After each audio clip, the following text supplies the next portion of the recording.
தொடர் மழை காரணமாக 6 மாவட்டங்களில் உள்ள பள்ளிகளுக்கு இன்று விடுமுறை அறிவிக்கப்பட்டுள்ளது. நாகை, தஞ்சை, திருவாரூர், நெல்லை, தூத்துக்குடி மாவட்டங்களில் இடி மின்னலுடன் கூடிய மிதமான மழை பெய்யக்கூடும் என சென்னை மண்டல வானிலை ஆய்வு மையம் தெரிவித்துள்ளது. இதேபோல் மயிலாடுதுறை, புதுக்கோட்டை, ராமநாதபுரம், சிவகங்கை, விருதுநகர், மதுரை, தென்காசி மற்றும் கன்னியாகுமரி மாவட்டங்களிலும் லேசான மழைக்கு வாய்ப்பிருப்பதாக கணிக்கப்பட்டுள்ளது.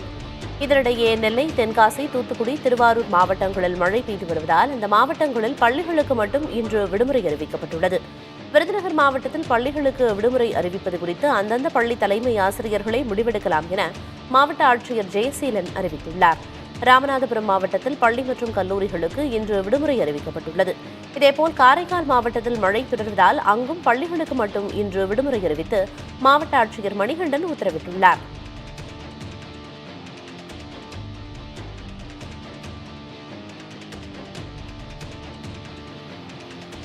சென்னையில் நடைபெறும் போராட்டத்திற்காக பங்கேற்க புறப்பட்ட அங்கன்வாடி பணியாளர்கள் ஆங்காங்கே இரவில் தடுத்து நிறுத்தி கைது செய்யப்பட்டனர்.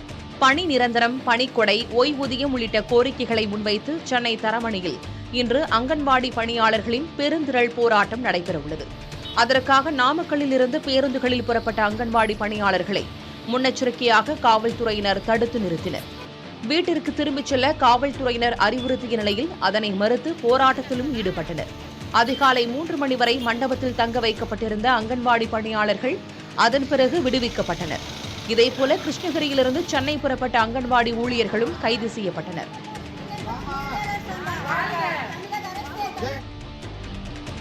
தெலுங்கு மக்களை இழிவாக பேசிய வழக்கில் நடிகை கஸ்தூரி பிணை கேட்டு தாக்கல் செய்த வழக்கு இன்று விசாரணைக்கு வருகிறது.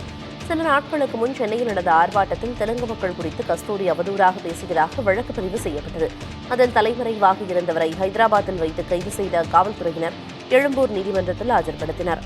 அப்போதுதான் தான் சிங்கிள் மதர், தனக்கு சிறப்பு குழந்தை இருப்பதாகவும் இதன் காரணமாக ஜாமீன் வழங்க வேண்டும் என்றும் கோரிக்கை வைத்தார். இந்த கோரிக்கை நிராகரிக்கப்பட்ட நிலையில் நடிகை கஸ்தூரியை புழல் சிறையில் அடைத்தனர்.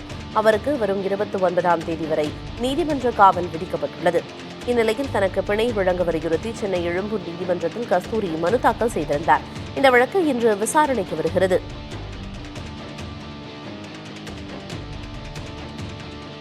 நடிகை கஸ்தூரியின் ஜாமீன் மனு கோரிக்கையை நீதிமன்றங்கள் கருணையோடு அணுக வேண்டும் என உயர்நீதிமன்ற நீதிபதி சுவாமிநாதன் மனைவி காமாட்சி கோரிக்கை விடுத்துள்ளார். இவர் மாற்றுத்திறனாளிகளுக்கான அமைப்பின் தலைவராகவும் உள்ளார். நடிகை கஸ்தூரிக்கு ஆட்டிசத்தால் பாதிக்கப்பட்ட ஒரு குழந்தை இருப்பதாகவும் அந்த குழந்தையை தனியாளாக கஸ்தூரி போராடி வளர்த்து வருவதாகவும் காமாட்சி குறிப்பிட்டுள்ளார். தானும் கஸ்தூரியைப் போல ஒரு சிறப்பு குழந்தையின் அம்மாதான் என்பதால் அவரின் பிணை விவகாரத்தில் குழந்தையின் நிலையையும் கருத்தில் கொண்டு கருணையோடு அணுக வேண்டும் என எதிர்பார்ப்பதாக நீதிபதியின் மனைவி தெரிவித்துள்ளார். ஒரு மாற்றுத்திறனாளியின் தாயாக கஸ்தூரியுடன் நிற்பதை தனது தார்மீக கடமையாக நினைப்பதாகவும் காமாட்சி சுவாமிநாதன் தெரிவித்துள்ளார். சுதந்திர போராட்ட தியாகி இமானுவேல் சேகரன் மணி மண்டபம் கட்டுவது தொடர்பான அரசின் அறிவிப்பு ஆணைக்கு இடைக்கால தடை விதிக்க முடியாது என உயர்நீதிமன்ற மதுரை அமர்வு உத்தரவிட்டுள்ளது. குணசேகரன் என்பவர் தாக்கல் செய்த மனுவில் இமானுவேல் சேகரன் மணி மண்டபம் கட்ட தேர்வு செய்யப்பட்டிருக்கும் இடம் பரமக்குடி பொதுமக்களுக்கான வாரச்சந்தை நடத்தும் இடம் என்றும் அந்த இடத்தை கையகப்படுத்த இடைக்கால தடை விதிக்க வேண்டும் எனவும் குறிப்பிட்டார். இமானுவேல் சேகரன் மணி மண்டபம் கட்டுவது குறித்த அரசாணையையும் ரத்து செய்ய வேண்டும் என கூறியிருந்தார். வழக்கு விசாரணையின் போது ஆஜரான அரசு தரப்பு உள்நோக்கத்தோடு இந்த மனு தாக்கல் செய்யப்பட்டுள்ளதாக வாதிட்டது. இதனை கேட்டறிந்த நீதிமன்றம் அரசின் கொள்கை முடிவில் நீதிமன்றம் தலையிட முடியாது என கூறியது.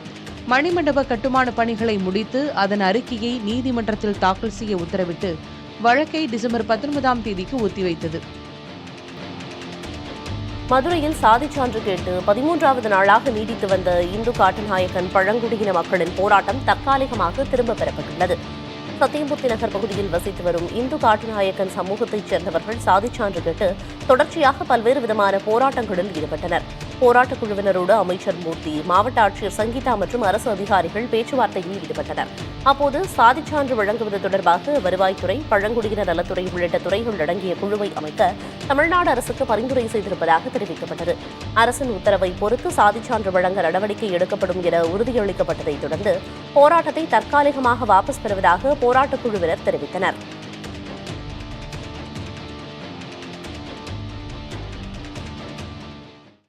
உங்க கோரிக்கை நியாயமான கோரிக்கை தான். இப்ப வந்த சில அதிகாரிகள் அதுல நீங்க காட்டு நாயக்கன் இல்ல ஆய்வறிக்கல தொட்டி நாயக்கன் சொல்லி எழுதி வச்சுட்டு போயிட்டாங்க. ஆகையினால உங்களுக்கு தர அவங்க மறுக்கிறாங்க. மீண்டும் உங்க ஊருக்கு 5 பேர் நபர் கொண்ட குழு உங்க ஊருக்கு வரும். உங்க கலாச்சாரத்தை பத்தி சொல்லுங்க, விவரத்தை சொல்லுங்க. உங்களை மீண்டும் அவங்க அந்த ஜாதி சான்றிதழ் போட்டு கொடுப்பாங்க அப்படின்னு உத்தரவாதம் கொடுத்தாரு. பிரேசிலில் நடைபெற்ற G20 உச்சி மாநாட்டில் நிலையான எதிர்காலத்தை உருவாக்குவது குறித்து பிரதமர் நரேந்திர மோடி தனது கருத்துக்களை முன்வைத்தார். இறுதி நாளான நேற்று நடைபெற்ற மாநாட்டில் வளர்ந்து வரும் நாடுகளுக்கு தொழில்நுட்பம் மற்றும் நிதிகளை வழங்கி வளர்ந்த நாடுகள் உதவி செய்ய வேண்டியது அவசியம் என அவர் தெரிவித்தார். பாரிஸ் ஒப்பந்தத்தின்படி பருவநிலை மாற்ற பிரச்சினைக்கு தீர்வு காணும் நடவடிக்கைகளை மேற்கொண்ட முதல் G20 உறுப்பு நாடாக இந்தியா விளங்குவதாக குறிப்பிட்ட அவர், பாரம்பரிய இந்திய முறைப்படி மேற்கொள்ளப்படும் நடவடிக்கைகள் முற்போக்காகவும் நிலையானதாகவும் இருந்து வருவதாக தெரிவித்தார்.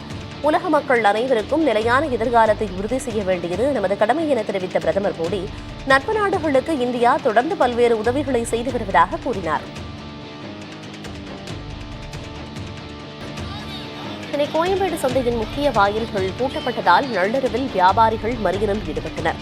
நாள்தோறும் ஆயிரக்கணக்கான வாகனங்களும் பல்லாயிரக்கணக்கான வியாபாரிகளும் கோயம்பேடு சந்தைக்கு வந்து செல்கின்றனர். இந்நிலையில் சந்தையின் முக்கிய நுழைவு வாயில்களை CMDA நிர்வாகம் நேற்றிரவு பூட்டியுள்ளது.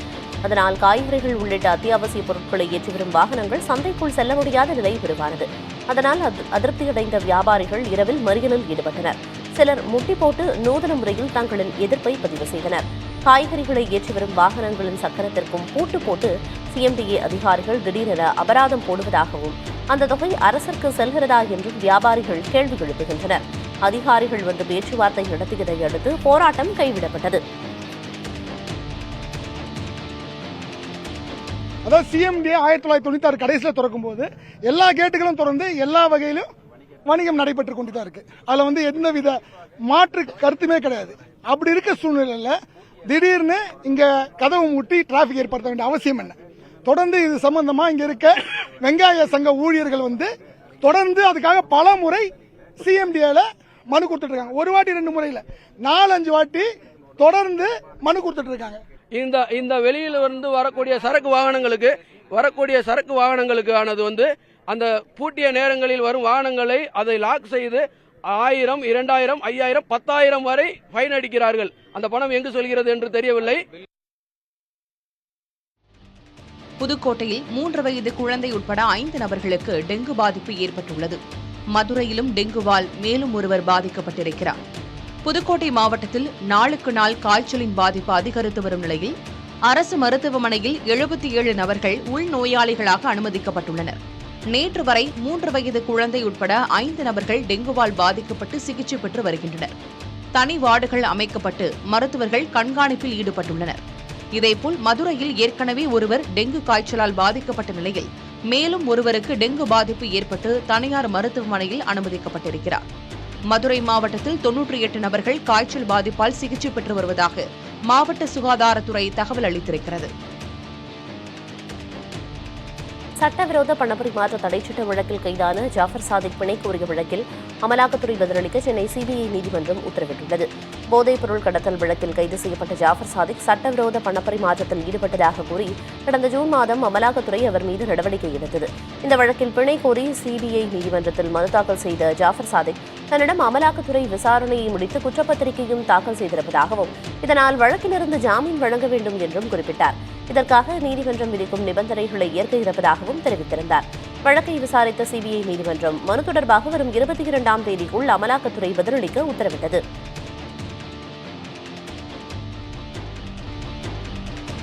வேலூரில் 13 வயது சிறுமியை கூட்டு பாலியல் வன்கொடுமை செய்த சம்பவம் அதிர்ச்சியை ஏற்படுத்தியுள்ளது. கடந்த 16ஆம் தேதி இரவு தனது வீட்டின் அருகே இயற்கை உபாதை கழிப்பதற்காக சிறுமி சென்றுள்ளார். நீண்ட நேரமாகியும் அவர் வீடு திரும்பாததால் தந்தை தேடிச் சென்றுள்ளார். அப்போது மது போதையில் 3 இளைஞர்கள் சேர்ந்து பாலியல் வன்கொடுமை செய்ததைக் கண்டு அதிர்ச்சியடைந்தார். கூச்சலிட்டவாறு தந்தை வருவதை பார்த்த 3 பேரும் அங்கிருந்து தப்பி ஓடியுள்ளனர். இந்த சம்பவம் குறித்து சிறுமி அளித்த புகாரின் பெயரில் தப்பி ஓடிய வீரப்பன், இளமதன், சின்னராசு ஆகிய 3 பேரை காவல்துறையினர் தேடி வருகின்றனர்.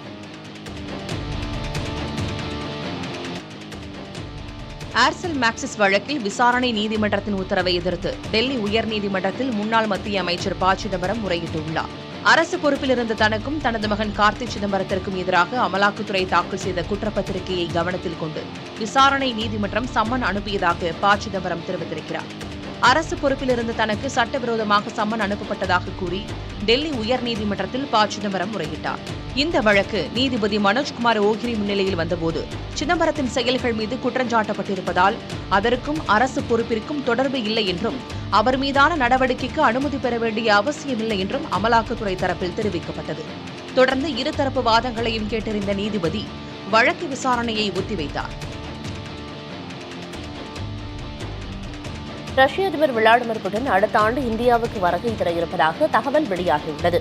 உக்ரைன் மீதான போரை தொடங்கிய பிறகு புட்டின் முதன்முறையாக இந்தியாவிற்கு வரவிருப்பது முக்கியத்துவம் பெற்றிருப்பதாக கருதப்படுகிறது. இந்த பயணத்தின் போது இரு நாடுகளின் உறவுகள் குறித்து விவாதிக்கப்படும் என்றும் தெரிகிறது. இருப்பினும் இந்த பயணத்தின் முழுமையான திட்டம் இதுவரை அறிவிக்கப்படவில்லை. புட்டின் எந்த மாதம் இந்தியாவுக்கு வருகிறார் என்ற அறிவிப்பும் வெளியாகவில்லை.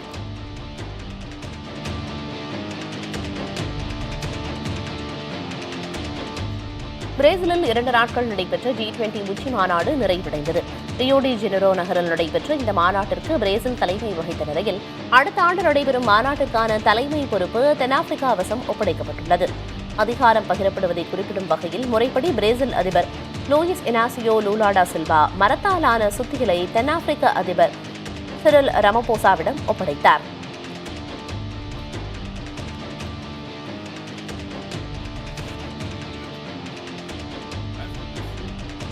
India, America, Japan, Britain, France உள்ளிட்ட பல்வேறு நாடுகளின் தலைவர்கள் கலந்து கொண்ட இந்த G20 மாநாட்டில் பருவநிலை மாற்றம் பிரச்சினை குறித்து முக்கியமாக விவாதிக்கப்பட்டது.